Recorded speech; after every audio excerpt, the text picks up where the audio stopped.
এত অত্যাচার, কাউকে ফোন করা যাবে না। বাবা, ফার্স্টেই ঝিলিস, সাবোতাজ করা হচ্ছে আমাকে, তাই না? কেউ পার পাবে না, তোমরা সব কটাকে শেষ করেছ। একটা কথা কান খুলে শুনে রাখো, আমার নাম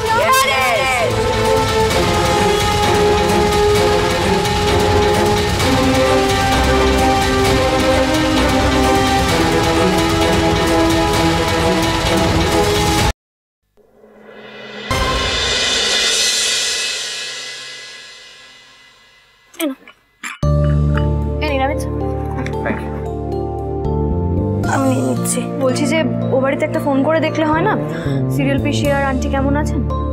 আমার মনে হয় ফোনটা না করাটাই ইনফ্যাক্ট ভালো, কারণ খেয়ালই রয়েছে যদি দেখে ফেলে যে ফোন করছি আমরা কেউ, তাহলে বরং হিতে বিপরীত হবে। দেখেছো হলো, আমি যেটা বলছি ঠিক তার উল্টো কথাটা ওনাকে বলতে হবে। মানে আমি যেহেতু বলেছি যে ফোন করাটা দরকার, ওনাকে অমনি বলতে হবে যে না, ফোন করার কোনো দরকার নেই। মানে সব সময় আমার উল্টো দিকে কথা বলে। আচ্ছা আচ্ছা আচ্ছা, তুমি শান্ত হয়ে বসো। তুমি তো বলতে তোমার মেজদা ভাইয়ের বড় বড় ব্যাপার, বিরাট ব্যাপার। এখন তো দেখছি কিছুই না, ছেলের মতো মেয়েকে অতিষ্ঠ করে মারা। মোটেই না, আসলে শোনো, আমার না পুলিশের চোখ, আমায় ধাপ্পা দেওয়া যাবে না। ছেলের মতো মেয়ে আছে বলে তোমার মেজদা ভাইয়ের লাইফ চেঞ্জ হয়ে গেল। এখন কি করি, কারো কথা বলি আর কাকেই বা বাদ দিই। না একেবারে তাই না, বিষয়টা কি বলতো, আমি যেটা বলবো তোমাকে সেটা কন্ট্রাডিক্ট করতে হবে। আচ্ছা আচ্ছা আচ্ছা, চুপ চুপ চুপ। উফ বাবা, তোরা না বড্ড ঝগড়া করিস জানিস তো। আর ঝিল্লি, তোমরা দুজন কিন্তু আজকাল কেউ কারোর কথা শুনছও না, কিছু বুঝতেও চাইছো না। তুই কি কি বুঝছিস বলতো? আমি তো বুঝতে পারছি না, তুই কি একটু বেশি বুঝে গেছিস নাকি?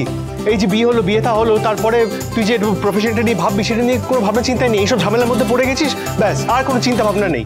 আর অমিত বাবু তো, আচ্ছা অমিত বাবু আসলে ওর অনলাইন ক্লাসে স্টার্ট হয়েছে, ম্যাডাম ওকে নোটস আর ভিডিওস পাঠাচ্ছে, আর রিঙ্কি সেভাবেই নিজেকে প্রিপেয়ার করছে। হ্যাঁ করছে, রিঙ্কি এগুলো করছে কেন বলুন তো?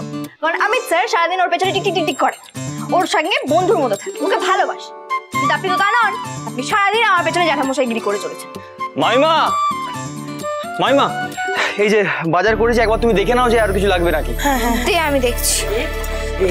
শোনো না, বলছি ও বাড়ির বাজারটা পাঠিয়ে দিয়েছো তো মঙ্গলদার হাত দিয়ে? নাহলে তো আবার সিরিয়াল পিসের আন্টিকে বেরোতে হবে। হ্যাঁ, ওদেরকে দিয়ে দিয়েছি। কিরে, কি বুঝছিস?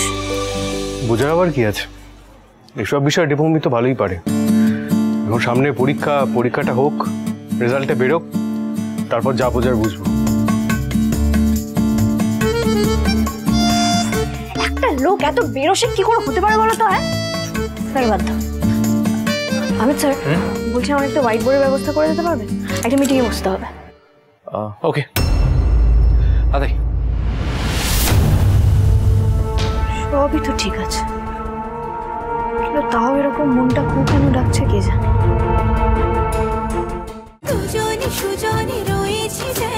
তেঁতুল পাতা সোম থেকে রবি প্রতিদিন সন্ধ্যে ৬টায় স্টার জলসায় ও জিও হটস্টারে।